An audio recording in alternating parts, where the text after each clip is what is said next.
السلام علیکم پیارے بچوں، میں Nuzhat Tanveer Ahmed Bagal Kote, assistant teacher Maharashtra Urdu high school Kadoi, آپ کا اپنے اس ویڈیو میں خیر مقدم کرتی ہوں۔ خوش آمدید، خوش آمدید۔ پیارے بچوں، جماعت ششم، مضمون اردو، سبق نمبر 2، حضرت عمر فاروق رضی اللہ عنہ۔ مصنف ہیں ڈاکٹر محمد شرف الدین ساحل۔ پیارے بچوں، سب سے پہلی بات دیکھتے ہیں۔ 5ویں جماعت میں آپ مسلمانوں کے پہلے خلیفہ حضرت ابوبکر صدیق رضی اللہ عنہ کی زندگی کے کچھ حالات سے واقف ہو چکے ہیں۔ آپ لفظ خلیفہ کے معنی بھی جانتے ہیں۔ تو پیارے بچوں، آپ کو یاد ہونا چاہیے، پچھلی 5ویں جماعت میں آپ نے پڑھا ہے کہ مسلمانوں کے 4 خلیفہ تھے۔ 4 خلفائے راشدین بہت ہی مشہور ہیں، ان کے نام آپ کو یاد ہو جانے چاہیے۔ سب سے پہلے خلیفہ حضرت ابوبکر صدیق رضی اللہ عنہ، خلیفہ دوم حضرت عمر فاروق رضی اللہ عنہ، خلیفہ سوم حضرت عثمان غنی رضی اللہ عنہ، اور خلیفہ چہارم حضرت علی رضی اللہ عنہ۔ تو پیارے بچوں، یہ 4 خلفائے راشدین ہیں۔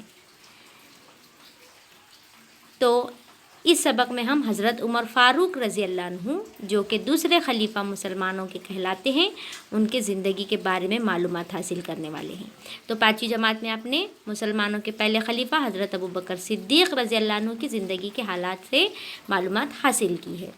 اور اس طرح سے اب خلیفہ کا مطلب آپ جانتے ہیں۔ خلیفہ کا مطلب ہوتا ہے خدا کے حکم کے مطابق یا خدا کے قوانین پر عمل کر کے حکومت کرنے والا خلیفہ کہلاتا ہے، یعنی اسلامی حکومت کا بادشاہ خلیفہ۔ یعنی اسلام کے ابتدائی زمانے میں جب مسلمانوں کی تعداد بڑھ رہی تھی اور اسلام ملک عرب سے نکل کر ایران، مصر اور اسپین جیسے دور دراز ملکوں میں پھیل چکا تھا، ایسے حالات میں اسلامی حکومت کو مسلمانوں کے قبضے والے تمام علاقوں میں سنبھالے رکھنا بہت ضروری تھا۔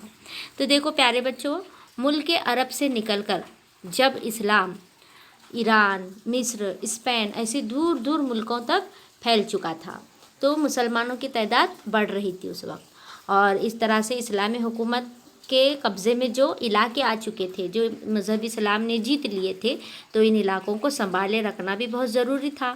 تو اس لیے حکومت کا یہ نظام حضرت محمد صلی اللہ علیہ وسلم کے بعد حضرت ابوبکر رضی اللہ عنہ سے قائم ہوا۔ تو انہوں نے پیارے نبی کے بعد اس کام کو انجام دیا۔ اسلامی حکومت کے اس نظام کو خلافت کہتے ہیں۔ حضرت ابوبکر رضی اللہ عنہ نے صرف 2.5 سال خلافت کی، یعنی 2 سال 6 مہینہ ان کے خلافت کی مدت رہی۔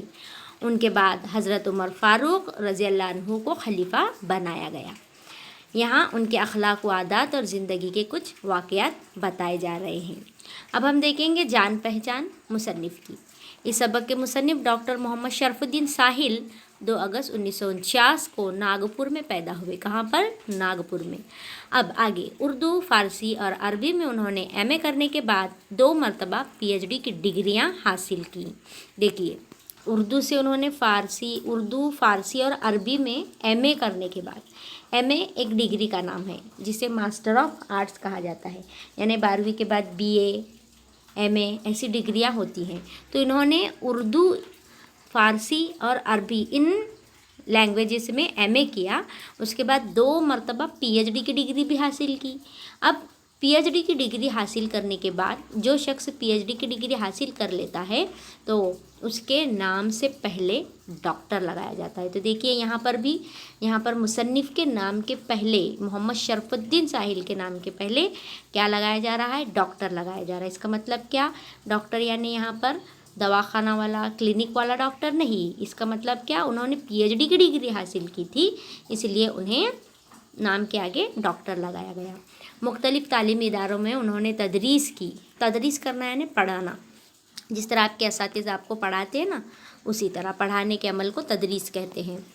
تحقیق، تنقید، شاعری جیسی اصناف اور اردو زبان و ادب کی تاریخ میں انہوں نے بہت کام کیا۔ اردو زبان و ادب کی کئی اصناف ہیں، جیسے شاعری ہے، تنقید ہے، تحقیق ہے، تو اس میں انہوں نے بہت کام کیا۔ ان کے موضوعات پر ان کی متعدد تصانیف شائع ہو چکی ہیں۔ ان کی لکھی ہوئی تصانیف، انہوں نے جو کچھ بھی تصنیف کیا ہے اسے شائع کیا گیا ہے۔ انہیں کئی اعزازات یعنی انعامات بھی ملے ہیں۔ تازگی بچوں کے لیے لکھی گئی ان کی نظموں کا مجموعہ ہے، جو بچوں کے لیے لکھا ہے، اس کا نام ہے تازگی۔ آئیے سبق شروع کرتے ہیں۔ حضرت عمر فاروق رضی اللہ عنہ مسلمانوں کے دوسرے خلیفہ تھے۔ اوپر ہم جان چکے ہیں کہ حضرت عمر فاروق حضرت ابوبکر صدیق کے بعد خلیفہ بنے تھے۔ ان کے والد کا نام خطاب تھا۔ کیا تھا؟ خطاب۔ حضرت عمر رضی اللہ عنہ سنہ 583 میں مکے میں پیدا ہوئے تھے۔ ان کی پیدائش ہوئی تھی مکہ میں سنہ 583 میں۔ انہوں نے پہلوانی اور شہ سواری کے فنون میں مہارت حاصل کی اور پڑھنا لکھنا بھی سیکھا۔ دیکھیے انہوں نے پہلوانی آپ جانتے ہیں، پہلوان جو پہلوانی کرتے ہیں، ہے نا، کشتی لڑتے ہیں، اور اس کے علاوہ شہ سواری یعنی گھوڑے کی سواری، گھڑ سواری بھی کہتے ہیں اسے، تو اس میں انہوں نے مہارت حاصل کر لی، پوری طرح سے کمانڈ اس میں حاصل کر لی۔ حضرت عمر رضی اللہ عنہ تجارت کرتے تھے۔ تجارت کرنا یعنی کسی قسم کا بیوپار کرنا، جسے ہم کہتے ہیں بزنس یا بیوپار۔ تو حضرت عمر تجارت کرتے تھے۔ تجارت کے سلسلے میں انہوں نے دور دراز کے سفر کیے اور دولت کمانے کے علاوہ علم اور تجربہ بھی حاصل کیا۔ دیکھو تجارت کے سلسلے میں اب بیوپار کرتے تھے تو انہیں کیا کرنا پڑتا تھا؟ سفر کرنا پڑتا تھا، ایک علاقے سے دوسرے علاقے جانا پڑتا تھا۔ تو انہوں نے دور دراز ملکوں کے بھی سفر کیے، تو انہیں 2 فائدے حاصل ہوئے، ایک تو دولت کمائی، دوسرا انہیں علم اور تجربہ حاصل ہوتا گیا۔ جگہ جگہ کا، ہر جگہ کے کیا حالات ہیں اس سے وہ واقف ہو جاتے تھے، انہیں تجربہ ہو جاتا تھا۔ حضرت عمر رضی اللہ عنہ کا شمار عرب کے سرداروں میں ہوتا تھا۔ شروع میں عرب کے دوسرے سرداروں کی طرح انہوں نے بھی اسلام کی دعوت کو قبول نہیں کیا، بلکہ اس کی شدید مخالفت کی، لیکن اللہ نے حضرت عمر رضی اللہ کے دل کو پھیر دیا تھا۔ دیکھو بچوں، حضرت عمر کا شمار ہونا یعنی گنا جانا، انہیں گنا جاتا تھا کن لوگوں میں؟ عرب کے سرداروں میں، بڑے بڑے عمرا سردار جو ہوتے تھے نا، اس میں ان کی گنتی ہوتی تھی۔ تو شروع میں انہوں نے بھی عرب کے دوسرے سرداروں کی طرح اسلام کی دعوت کو قبول نہیں کیا۔ آپ کو یاد ہوگا حضرت ابوبکر صدیق کے سامنے جب اسلام کی دعوت پیش کی گئی تو انہوں نے اسے فوراً قبول کر لیا تھا۔ اب حضرت عمر کے سامنے جب دعوت دی گئی، حضرت عمر کو اسلام قبول کرنے کے لیے کہا گیا، تو انہوں نے بھی اسلام کو قبول نہیں کیا، بلکہ کیا کیا؟ اس کی شدید مخالفت کی۔ شدید یعنی بہت زیادہ، مخالفت کرنا یعنی خلاف ورزی کرنا۔ لیکن اللہ نے حضرت عمر رضی اللہ کے دل کو پھیر دیا۔ دل کو پھیر دینا یعنی ان کے خیالات کو بدل دینا۔ اللہ تعالیٰ نے ان کے خیالات کو بدل دیا، اس لیے انہوں نے اسلام کو قبول کر لیا۔ چنانچہ حضرت محمد صلی اللہ علیہ وسلم کی خدمت میں حاضر ہو کر انہوں نے اسلام قبول کر لیا۔ جب دشمنوں کا ظلم و ستم حد سے بڑھ گیا تو اللہ کے رسول صلی اللہ علیہ وسلم نے ہجرت کا حکم دیا۔ تو پیارے بچوں دیکھیے، حضرت محمد صلی اللہ علیہ وسلم کی خدمت میں وہ حاضر ہوئے اور وہاں پر اسلام قبول کر لیا۔ اب اسلام قبول کرنے کے بعد مکہ کے سارے لوگ ان کے دشمن بن گئے۔ جب دشمنوں کا ظلم و ستم حد سے بڑھ گیا تو اللہ کے رسول صلی اللہ علیہ وسلم نے ہجرت کا حکم دیا۔